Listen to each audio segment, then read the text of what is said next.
Hello my convicts and comic catchers, this is Zydeck Convict bringing you guys and gals another video. So today in the video I want to talk about something really important. I want to talk about a comment I actually got and something I would probably like to try out. I'll probably be trying out today as well. So if you enjoy streaming, I do live stream 10:30 till 3 PM UK time. If you go onto my YouTube channel, there'll actually be a notify me for today's video and for the live stream. So if you want to join in and you don't know what time that is in your area, you can just go onto my YouTube channel and it should convert that time into your time. So you know, or just hit the notify me and it'll tell you when I actually go live. I do go live Monday to Friday, 10:30 till 3 PM UK time. Anyway, let's get on with the video. Keep an eye out though, I do make a schedule each and every week, which is the whole week planned out. It might just say live stream schedule, and then generally then day by day, I'll then edit it and put in what the game is on that day. So consider that on YouTube. Hello to you. Anyway, here we go. So today I want to talk about a particular video or something I've not really tried too much, or I know about. I've tried a little bit, but I've never really kind of gone in depth with it or kind of looked into it a little bit more. So I wanted to do that today due to a video or due to a message on a video, which is regarding my low latency for gaming, low latency, low jitter, best settings, PC only. I got a message from Evil Monkey Zombie. Hello to you.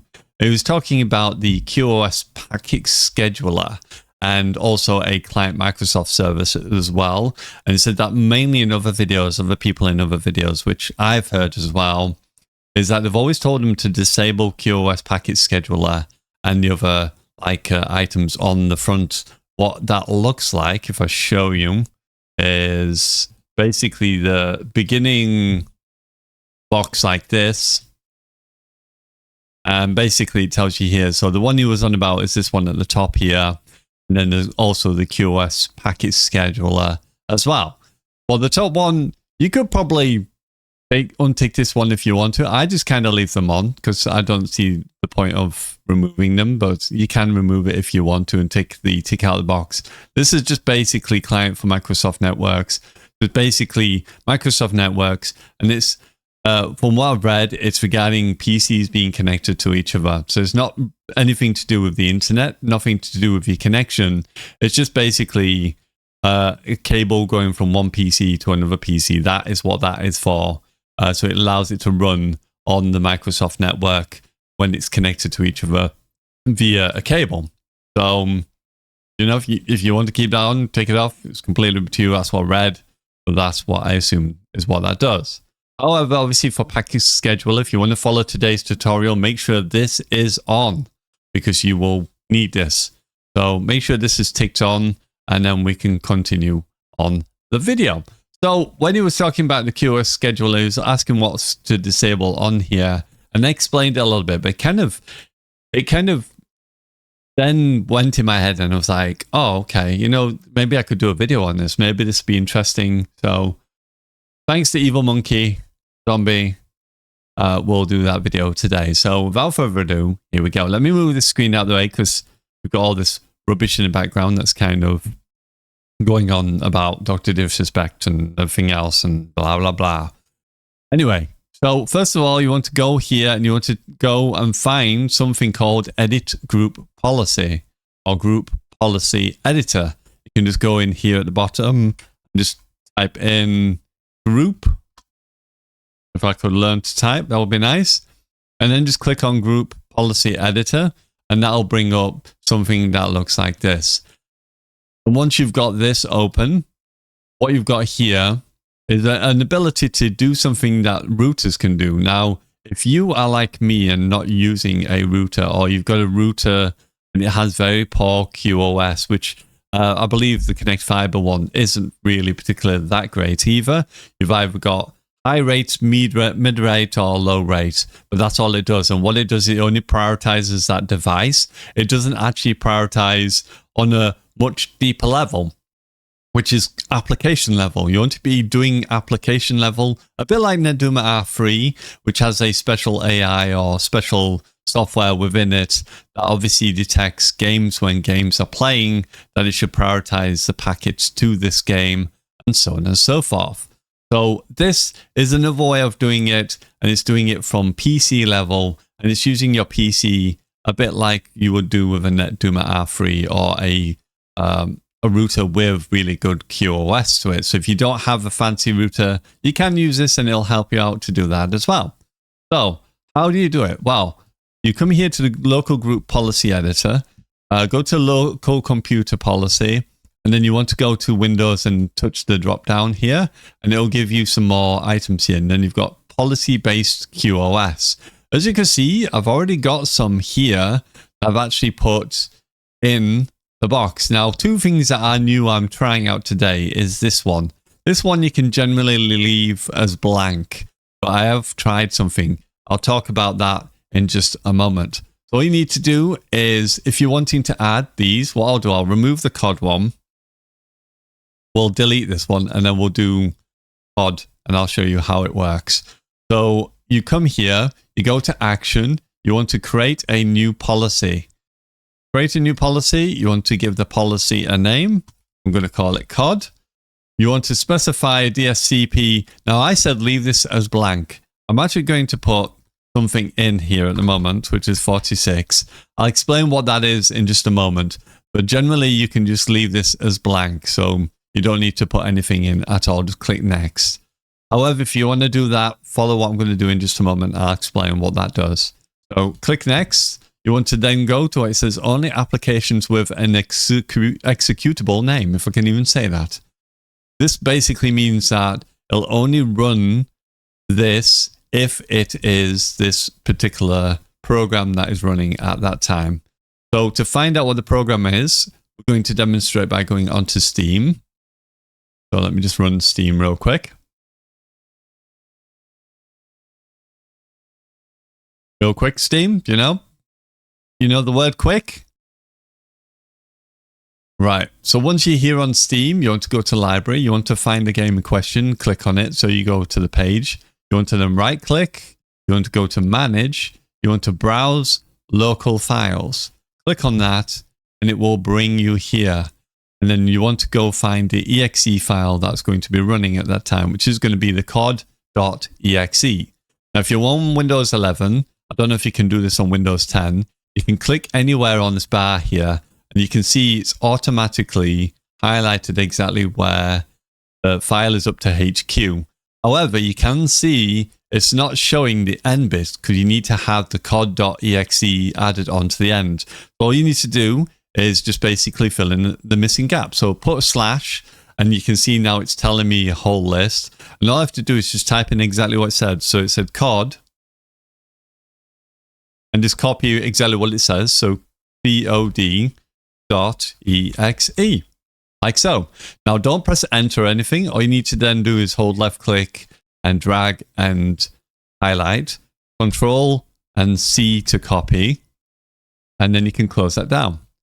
And then go here, Control and V, and it'll paste it in.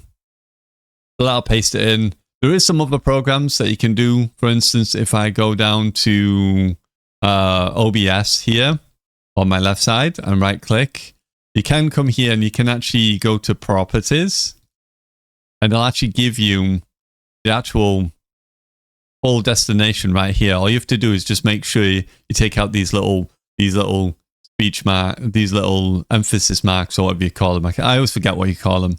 But the little marks at the end, you want to highlight them. You just want to highlight the C and just make sure that these are not added onto it. And then Control C and Control V. So you can do it on there. You might be able to do it for Call of Duty as well. But that is another way of doing it. So there's two ways of doing it. And then once you've got that in, and you've got nothing else exact what it should be, D, Steam, Steam Apps, Common, Call of Duty HQ, Call of Duty.exe, then you can click on Next. Once you've done that, you come here. Now you can put in IPs and stuff. This I would leave blank. Go to the next one. Now you want to choose what protocols you want the QoS to apply to. I'm going to put TCP and UDP. You can also put down a port range. So if you're wanting to use a 3074, which is what obviously Call of Duty uses, you can obviously do that as well. I'm going to leave it as blank.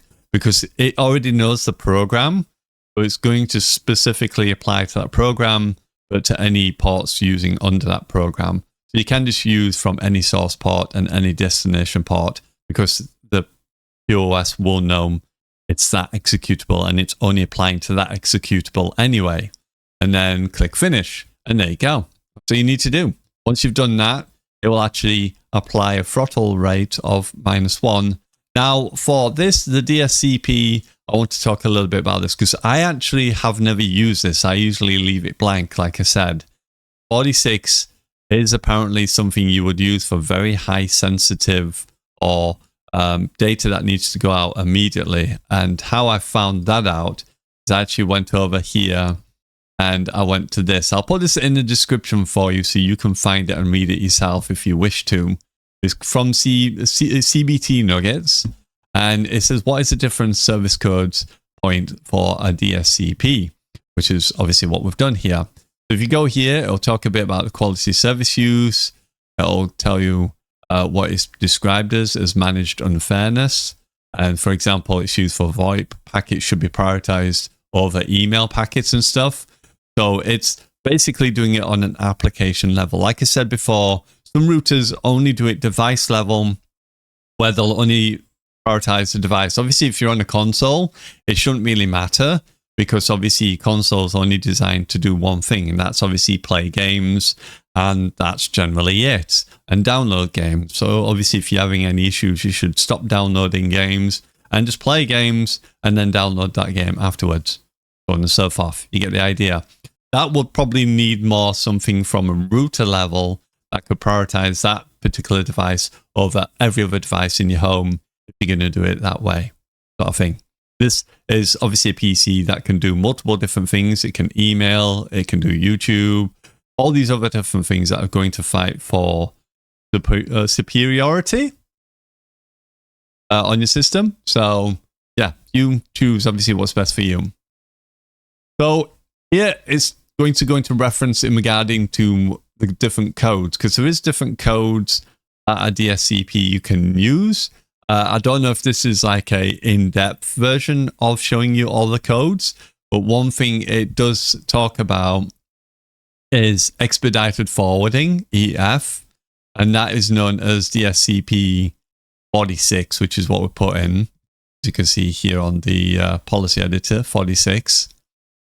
And it says that this is used as a data-intensive operation, such as VoIP.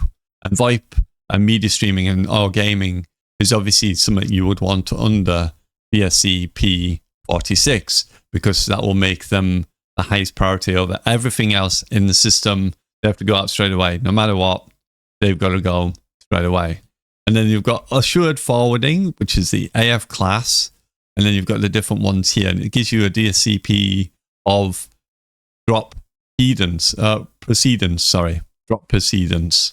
And obviously, the lower you go in drop precedence, the more that is possibly it's going to drop it, I think, or it's up here. I'm not sure which one, because obviously we've just put 46, unless 46 is completely different from these, because it comes under EF and not AF. I don't know. I'm assuming that they're under a different bracket. So these are the other items you can have under specific drop precedence on here.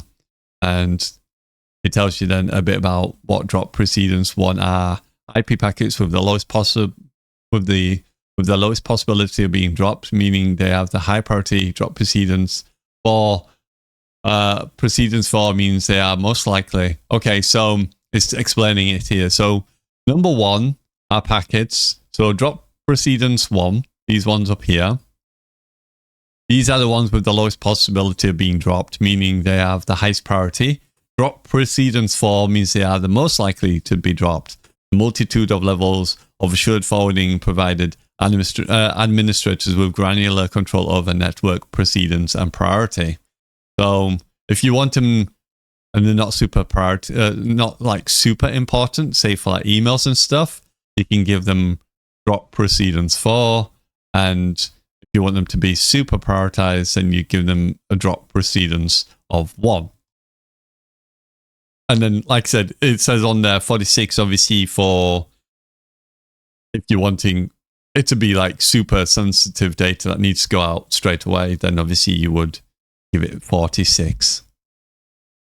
And it tells you about that. Anyway, I'm not going to go through it all, but I will copy and paste this into the description so you can read at your leisure. Also, here is a bit in regarding to the QoS policy and stuff. I'll also put in the description as well if you're wanting to read a little bit about this. And it talks a little bit about into it, why use QoS, define QoS through a differentiated services code point, limit network bandwidth, use application with throttle rate. So it kind of tells you and explains about the various things that it uses on there. So yeah, that's all you need to do is basically set it up like that, put it in, and away you go. That is all you have to do. Pretty simple and easy to do. So give it a bash. Have a look. See what you think. I'm going to be trying it today on the live stream. So definitely check that out. Hopefully it should work okay and they don't mess up or anything. But we'll soon see. We'll find out today if that will work. For gaming, it has been going really, really well. I have tried it on Call of Duty yesterday and it felt really, really good. I didn't feel like there was any issues. There was nothing where I was getting into gunfights and shooting someone and going, why is he still alive? So I actually felt like it improved everything because obviously it's prioritizing against all other items and it's doing it at an application level, which is where you want it to be. So if you don't have a fancy router, use this, and especially if you're just gaming on its own, it'll be absolutely amazing because it will prioritize your game only. Like I said, if you're on console, then that would be router level because you would need a router to just basically say, prioritize this only device, as a PlayStation or an Xbox will only do one thing anyway, which is play games. So there we go. Anyway, hopefully this has been helpful. Again, thank you to Evil Monkey. I salute you. I appreciate you all, and hopefully I helped you be a little bit more wiser. So if you want to check it out, the local group policy editor, I really highly recommend keeping this on. Don't turn this off. I've not noticed any issues of latency or anything, and it's supposed to be there as a QoS to help.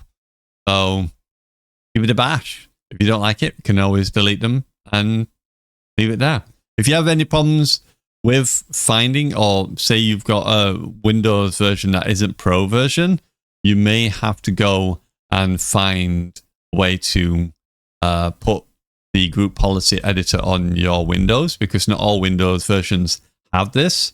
I will try and put a link in the description of a post I've seen where people were struggling and how to go and get that. If you do have a problem and you want me to show you, I could probably show you and take you through the steps as well for another video. So let me know if you have any issues. And yeah, that's it. It is Attic Convict signing out as always. I salute you, my convicts, convicts. I appreciate you. I also salute to you, my elites, those who hit the join button.